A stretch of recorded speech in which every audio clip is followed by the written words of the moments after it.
This is a shadow simulator over here. It shows the sun rising in the east, setting in the west, and then nighttime, and then it loops on and on. Then there's a pillar, and then the ground. As you can see, at the beginning, it's just rising on the right side, and the shadow is on the left side. At noon, all shadows disappear, and the entire screen is lit with sunlight. Then, as the sun goes to the left of the pillar, the shadow is now on the right side. Slowly, the last few rays start to leave, and we enter nighttime, where it stays for a very long time. Then, right before the sun rises, a few 3 or 4 rays get up, and the sun is back to the horizon again, continuing the cycle forever. In this video, we're going to see how I coded this and some optimizations and fixes that had to be done to get it to properly work. The main part of this project is figuring out where to draw the light. The light is just basically a bunch of lines coming from the sun, which is just a single point in this case. We start there, pick a random direction, and just draw a line from there outward until we reach the edge of the screen or hit an object. If we do this a bunch of times, with a bunch of different directions, we get a bunch of lines coming from that central sun. And these are like beams of light that go across the entire screen, but they still look realistic as they get stopped by pillars. This leaves some places without any light, as light couldn't get there in a straight line from the sun. This makes shadows and is the core of this simulation.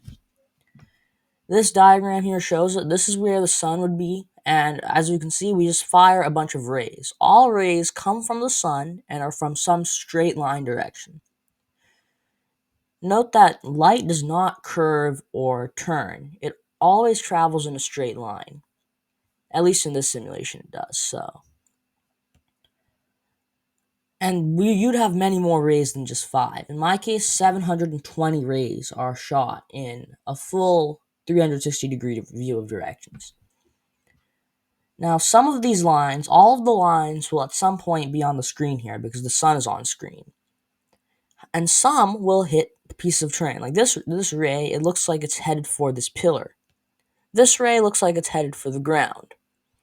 Also note that in this simulation, the ground does not extend indefinitely. Outside, beyond the right side of the screen, there is no ground. It's just infinite void. Same on the left side. This is the only terrain here. So this ray over here is likely going to miss the ground and never hit anything. Now we reach our first problem. The rays are all told to keep going until they hit the pillar or the ground. But what if a ray is in the direction where it never will hit the pillar or the ground? Like this ray over here is moving directly left. It will miss the pillar, miss the ground, and it will never hit the pillar or the ground.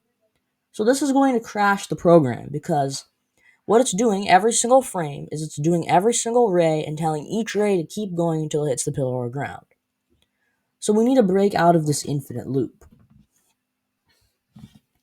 The solution to the problem where runaway rays that never hit the terrain cause an infinite loop that crashes everything is to make a bounding box. The idea is all the rays that will hit land are going to hit land. They won't be affected by the bounding box.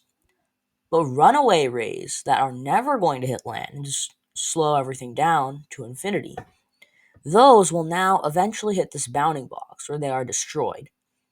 The bounding box I drew here is just a sketch. It's not fully accurate. In reality, it's about like a 500 pixel radius around this center point here where my cursor is at, plus all the regions of the square. Or actually, it's about 620 blocks, 620 pixel radius from this cursor. That way, it includes the full sun's path around and the entire rectangular screen. So it's actually a bit bigger than the circle I've drawn here. This is just an example. The idea is not too big of a bounding box, that these rays can still cause a major slowdown, but not too small so that rays that will make a difference get deleted.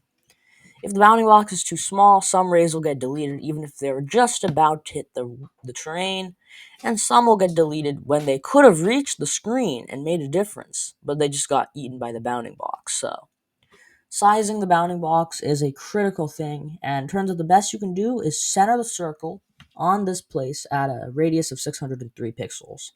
I calculated that with some maths.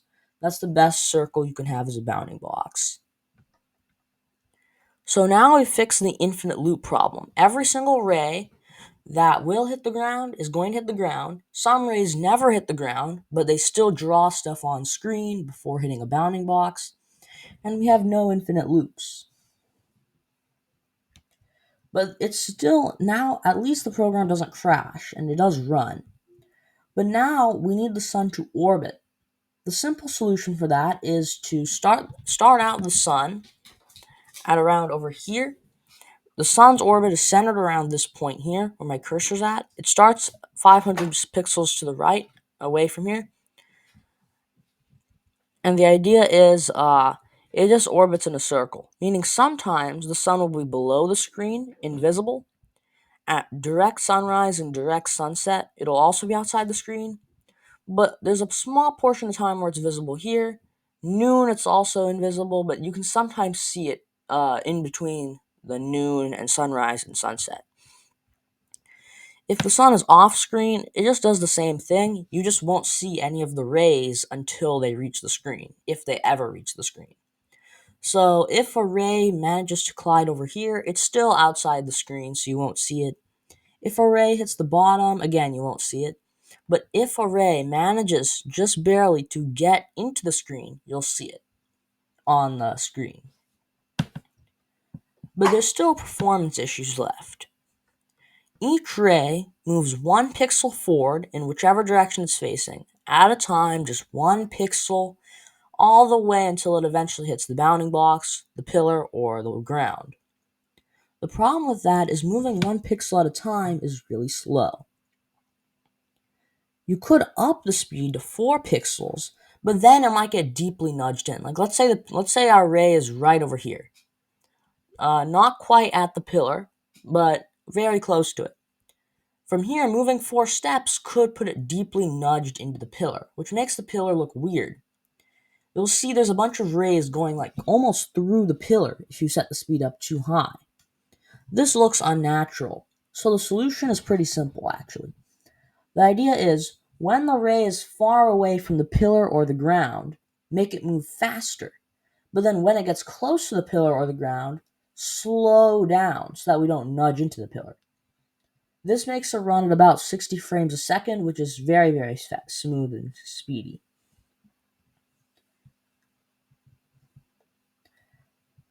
Also, the number of rays is also important. Setting it above 1,000 will cause lag, and setting it below 360 will lead to a very low quality simulation. So that's why 720 was what I decided on.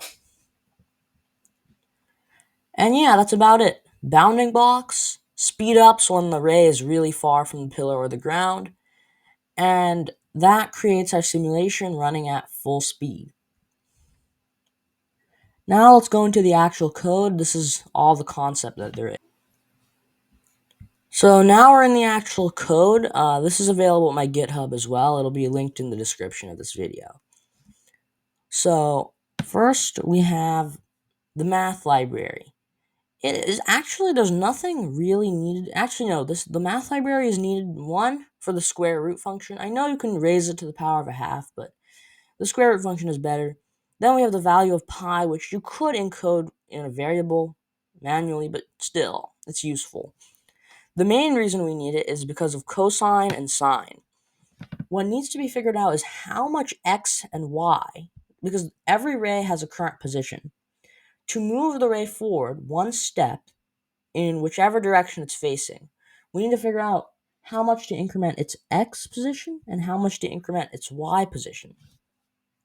Figuring out its x step, which is how much it goes in its x value each step, and its y step, how much it goes in each y step, that we need sine and cosine for that. It uses trigonometry to figure that out.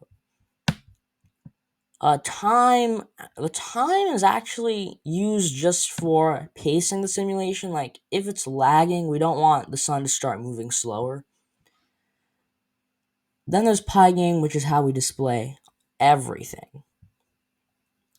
This is not anything related. This is just normal Pygame stuff. Emit light. This is how we cast all those light rays from the sun's position.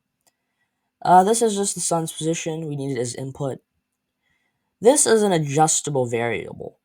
You can adjust this very easily to any number you want. Less leads to worse resolution. More leads to more lag.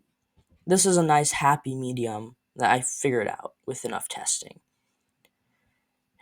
Now, the goal is to evenly distribute however many rays we have in all 360 degrees. So, everything in the math library tends to use radians instead of degrees. 2 pi radians is just how many is in a circle. It goes from 0 to a half times pi to 3 half times pi, all the way back to 0. So we just do 2 pi divided by the number of rays, as said here. That's how much we turn. So first we cast a ray directly right, then we turn a tiny bit to downward, and so on, until eventually we have casted rays in all the full circle of directions. So again, we're just changing it every time. This over here is just, it's actually not that necessary to have this. This just makes so that we only cast rays if it's at least going to be somewhat towards. The bounding box kind of already does this. Basically how it works is, let's say our sun is to the right of the entire scene. We wouldn't want to cast rays rightward because, well, casting away rightward won't reach the scene that is to our left. So this is just doing that for all directions. Like if you're above the scene, don't cast rays up.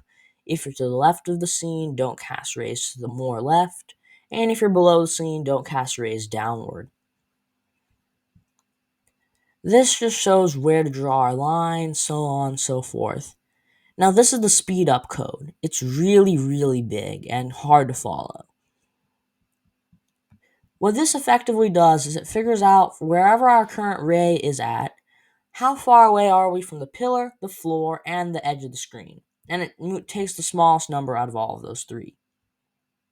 And then make sure we at least move one step. This allows us to practically speed up when we're far away from the pillar and ground and slow down when we're close. So we don't nudge into it, but also we don't waste time when there's nothing nearby and we're going super slow. This increments the position, and now we have these things which check if we've collided. This checks if we collided with that pillar tower. This checks if we collided with the ground. And this is our bounding box. This just ensures that if we're too far away, we stop and give up, because the ray will never intersect anyway. Now, every single time that the ray shows up on screen, every frame that is on screen, we add something to a list called RayJ, which just means Ray's journey.